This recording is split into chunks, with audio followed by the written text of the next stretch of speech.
बहुत समय पहले की बात है।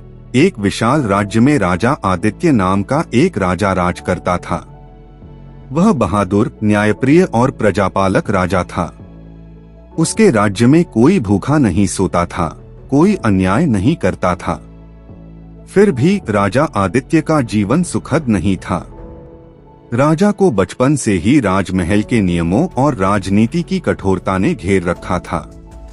माँ बचपन में ही चल बसी थी और पिता, जो स्वयं एक महान सम्राट थे, हमेशा युद्ध और राज्य के कार्यों में व्यस्त रहते थे। बालक आदित्य ने अकेलेपन और सख्त अनुशासन में अपने दिन बिताए।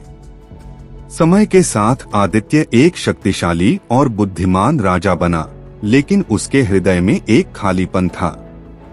उसे जीवन में सच्चे प्रेम की तलाश थी, एक ऐसे साथी की जो उससे राजा के रूप में नहीं, बल्कि एक इंसान के रूप में प्रेम करे। एक दिन शिकार पर जाते समय वह जंगल के किनारे एक छोटे से गांव में रुका। वहां उसकी मुलाकात माया नाम की एक साधारण लेकिन सुंदर और तेजस्वी लड़की से हुई। उसकी आंखों में सच्चाई और आत्मविश्वास था।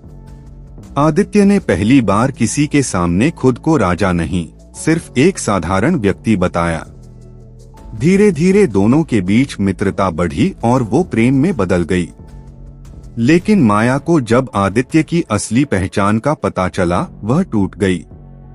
उसने कहा, राजा हो या कोई और झूठ की नींव पर रिश्ता नहीं बन सकता। वह चली गई। राजा आदित्य ने माया को समझाने की बहुत कोशिश की, लेकिन वह अपने आत्मसम्मान से समझौता नहीं करना चाहती थी।